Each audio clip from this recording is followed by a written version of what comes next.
Bueno, muchísimas gracias. Bueno, agradezco a los colegas por sus muy buenas presentaciones, bastante ilustrativas. Aquí tenemos entonces el grupo de países de Mesoamérica con experiencias interesantes.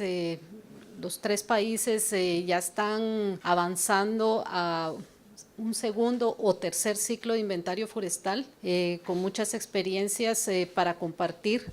Creo que hay mucho más que hablar de que los 20 minutos que se les pudo proporcionar para dar su presentación. Creo yo que también aquí hay que resaltar varios puntos en el sentido que, por ejemplo, Martín no lo mencionó, pero Guatemala cuando empezó este proceso en 2000 tuvo oportunidad de hacer cooperación sur-sur y casualmente un colega que Gilberto conoce bien estuvo apoyando acá cuando se iniciaron los pilotos, ¿no es cierto? Rodrigo Rodas, exactamente. Rodrigo también apoyó a Zambia, Angola y a Gambia, ¿verdad? Entonces, ese es un punto interesante. Luego, también resaltar que los procesos se han tratado de institucionalizar con lecciones aprendidas de esa primera fase. O sea, yo creo que a diferencia, bueno, Honduras y Guatemala pasó un proceso, digamos, como que en ese tiempo todavía no había confianza sobre este nivel o estas metodologías que se estaban implementando a nivel nacional. A pesar de que se desarrollaron, costó tiempo, digamos, como para que todos los actores entendieran qué es un inventario forestal nacional, por qué estas metodologías son con una muestra menos densa con lo que normalmente en la academia habían enseñado, porque estaban más diseñados a planes de manejo. Entonces fue un proceso que no fue fácil,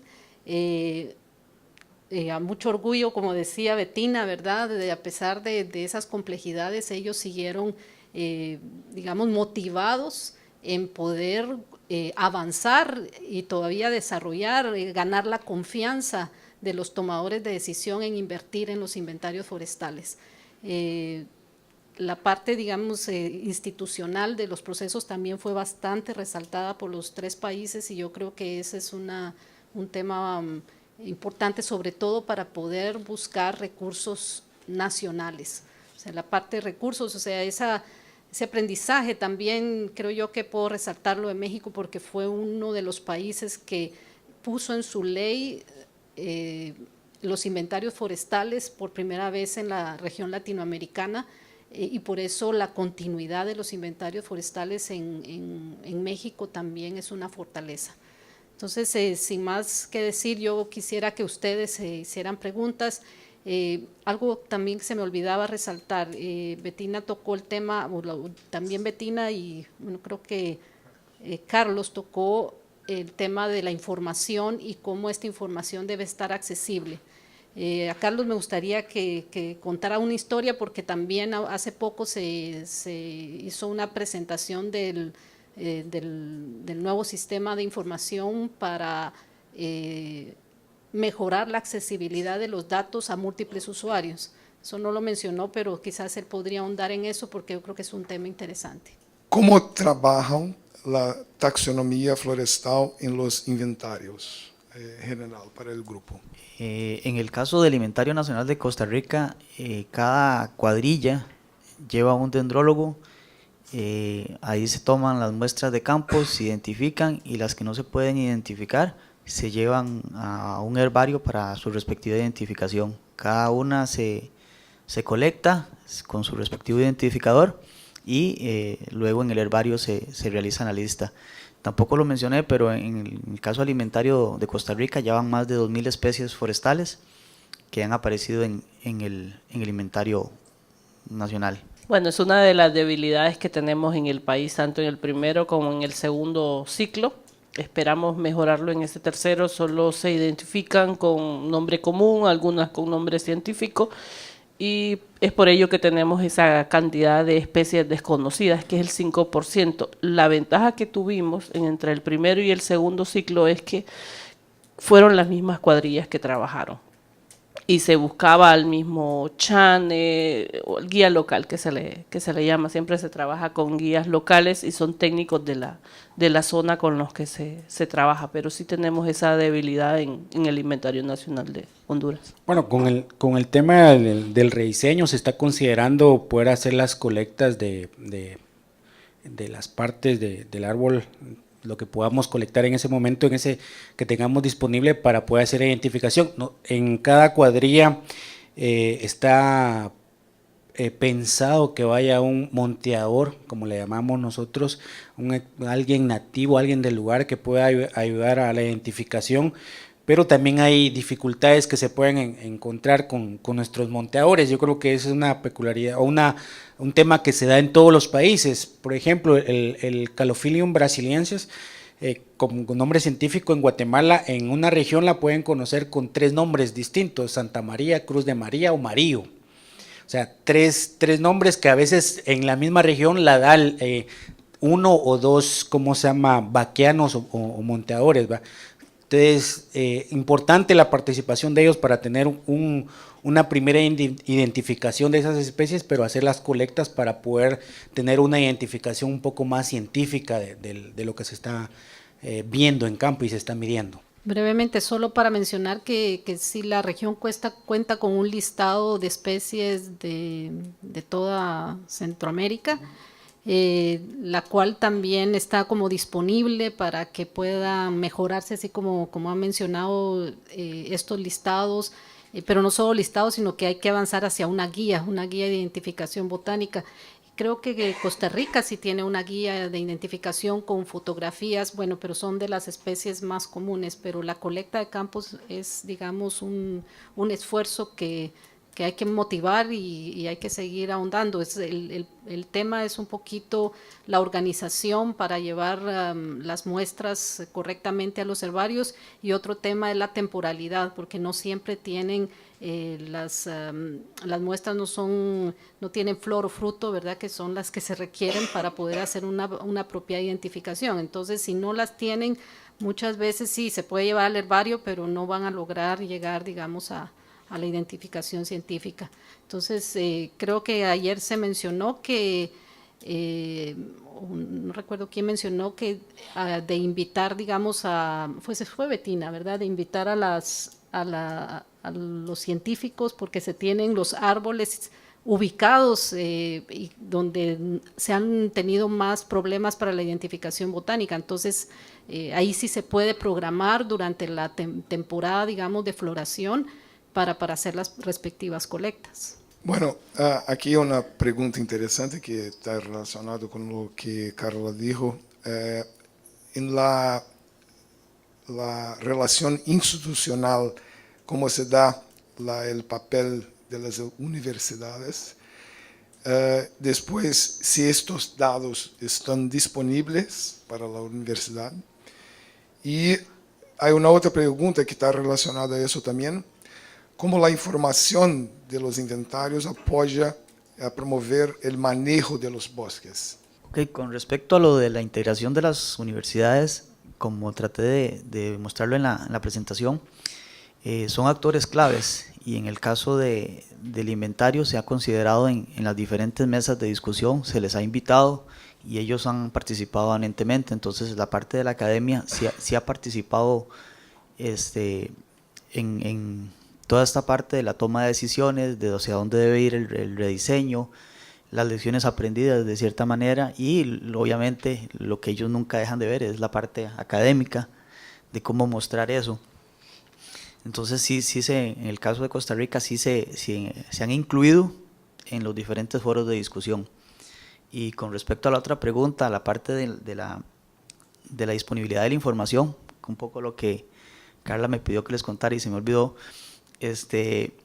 Hace como 22 días tuvimos una presentación donde, como ustedes vieron, en el Sistema Nacional de Áreas de Conservación ha puesto una plataforma donde están todos los resultados del Inventario Nacional Forestal. Ahí les mostré también los productos que se generaron del inventario. Ustedes pueden accesar al CIREFOR y pueden observar los libros o los productos con más detenimiento. digamos, el dato que nos faltaba, digamos, son los resultados del Inventario Nacional Forestal que se está tratando de elaborar o se está ya en la última propuesta o la última fase de un sistema donde todos los datos del inventario puedan ser accesibles. Obviamente con sus respectivas restricciones de ubicación y de propietario, como lo mencionaba Bettina. Sin embargo, va a estar disponible en el CIREFOR, donde usted se va a tener que registrar como un usuario. Obviamente va a haber diferentes perfiles y obviamente diferentes autorizaciones para que usted pueda ingresar a ese tipo de información. Si son consultas muy rápidas de una sola región, usted la puede hacer como un usuario normal.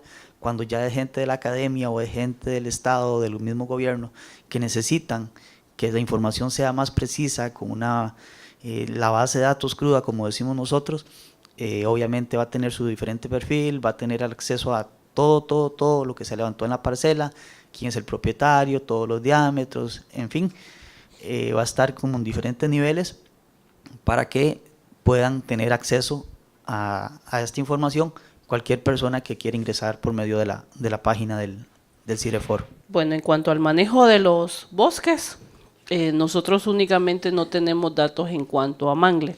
Después existe mucha información, tenemos casi 600,000 hectáreas bajo manejo, entonces existe inventario, casi todo el bosque de pino está bajo inventarios y son mucho más precisos que el inventario nacional. Entonces, para el tema de pino y bosque latifoliado se utilizan la información de planes de manejo. Solo para mangle, bosque seco y bosque mixto es que estamos utilizando los datos de inventario nacional porque no existe sobre esas áreas. Entonces, estamos tratando de crear o elaborar políticas para el manejo de estos bosques que no tienen ningún tipo de manejo. En cuanto a las universidades, únicamente con la Universidad Nacional estamos tratando de firmar un convenio en cuanto a la parte botánica y la parte de biodiversidad, que ellos tienen un laboratorio bueno en la parte de biodiversidad, igual botánica, pero hay muchos conflictos ahorita con la Universidad Nacional de Honduras, entonces estamos como parados. Es más posible que lo hagamos con la Universidad del Valle de Sula, que queda en San Pedro Sula, no en Tegucigalpa. Y la disponibilidad de información, sí está colgado los dos informes, pero fue justo lo que mi preocupación, que Carla, porque no sabemos, hasta ahora usted ocupa algo de información, nos llaman, nos mandan un correo, nosotros preparamos y se la enviamos. Pero la base cruda no se le hemos facilitado a nadie, acabamos de terminar, está limpia, están los 2 ciclos, pero no sabemos cómo va a ser el proceso. Ahora fuimos y nos dijeron no, que envíen una solicitud al director, porque incluso tuvimos una petición extraña de un país vecino que quería la base cruda. ¿Y por qué la quiere? No entendimos por qué quería la base cruda de datos del Inventario Nacional de Honduras. Entonces ahí sí nosotros estamos como tratando de escuchar cómo se manejan las bases de datos de los países de las regiones, porque hasta ahora estamos haciendo lo de Estados Unidos. Las coordenadas y los propietarios no son públicos. Usted solicite la información que quiere y nosotros se la tabulamos y todo lo demás. Bueno, en cuanto a la participación de la academia en los diseños, formulaciones e implementaciones, que ahorita nosotros estamos en la etapa del rediseño del inventario forestal, hay bastante participación, y no solo participación, sino una participación activa de la academia en el trabajo. Como lo mencionaba yo durante la presentación, hay un grupo de monitoreo que se subdivide en comités. El comité de inventario forestal está conformado no solo por INAF y CONAP, que son los servicios forestales del país, y quienes podrían decir de alguna manera, bueno, lo hacemos o no lo hacemos, sino está conformado por otras instancias, otras instituciones del Estado, y la participación activa de la academia en también participar en hacia dónde va a ir dirigido este nuevo inventario forestal. O sea, hay podría decirlo yo en estas palabras, una estrecha relación para poder trabajar este rediseño. En cuanto a la información, creo que cuando se tenga generada, así como como presenté los datos del inventario del 2002-2003, creo que es información de interés público, o sea, la información que sea generada ahí, los datos, los resultados que tenga el inventario son de interés del país, de todos los ciudadanos, de cómo utilizar esa información para generar investigación, porque definitivamente por ahí se puede generar y definitivamente se va a generar investigación, así como las directrices y políticas de cómo vamos a manejar nuestros bosques, pues sabiendo cómo están nuestros bosques, el estado, la calidad, los volúmenes, si están degradados o no están degradados, identificar dónde hay áreas potenciales de restauración, ahí vamos a ir orientando también las políticas del país en el tema de manejo de los recursos forestales. Bueno, tenemos una pregunta específica ahora para Costa Rica, después otra para Honduras, así voy a leer. Para Costa Rica, ¿cómo el inventario forestal provee insumos sobre degradación forestal para las subvenciones de REDD+? Y para Honduras hay dos preguntas. ¿Cómo funciona el control de calidad hecha por una empresa para checar los datos colectados por otra empresa? Y una persona acá vía WhatsApp preguntó por qué Honduras dijo que había una área donde no podía realizar muestreo porque era casi imposible acceder a dicha área. Y la pregunta es si el país utiliza alguna tecnología para muestreos de carácter no presencial, y si es así, cuáles son las desventajas y les permite tener datos confiables. Bueno, en el caso de la pregunta, ¿cómo el inventario forestal de Costa Rica provee insumos sobre degradación forestal para enviarlos a red? Parte de lo que hemos hablado es la parte del monitoreo. Como tratamos de ver en el Cimocute, el cambio de uso de las tierras es sumamente importante.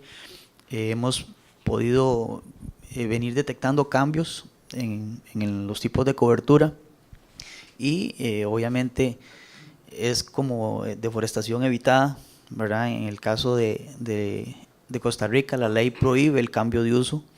Entonces, bajo ese precepto, el inventario forestal nos está dando insumos en el sentido de que estamos comparando la cobertura que había con la que hay actualmente y ahí podemos detectar los diferentes cambios de uso de la tierra o cambio de la deforestación o que se puede mantener.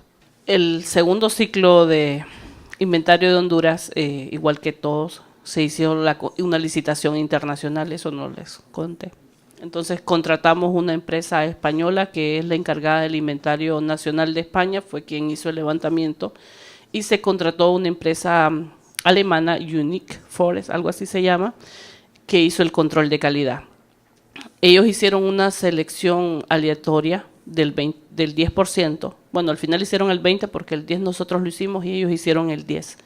Entonces hicieron el 10% de control de calidad de estas unidades de muestreo de manera aleatoria y dentro de la metodología de control de calidad hay 3 tipos, a ciegas, en caliente y en frío.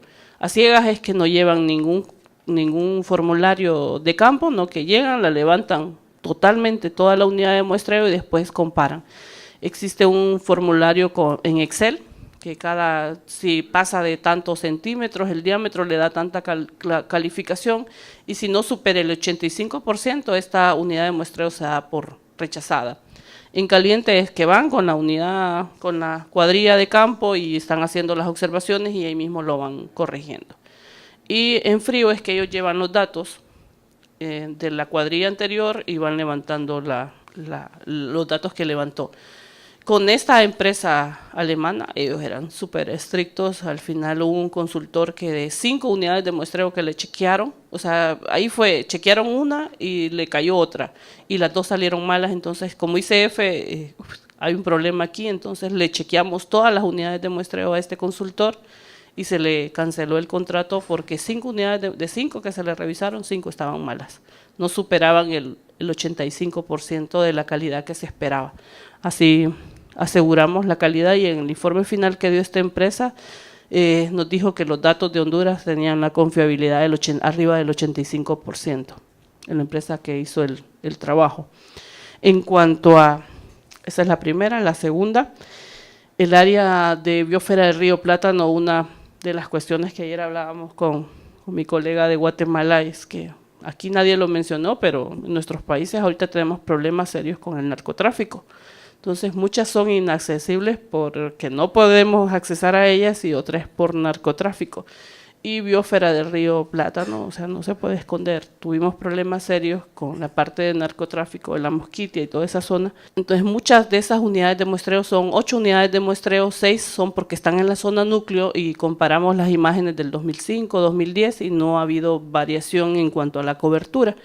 Y hay 3 unidades que porque están con pistas o que están por el narcotráfico no se pudieron accesar y preferimos no ir a ellas. O sea, no es que no se van a levantar, es posible que en otro momento podamos accesar, como nos sucedió en una que tenemos frontera con Guatemala. La consultora no pudo llegar, pero a nosotros como ICF sí nos dejaron entrar, nos dijeron, les autorizamos que en un día levanten la información. Nosotros de valientes con otro colega nos fuimos y la levantamos en un día.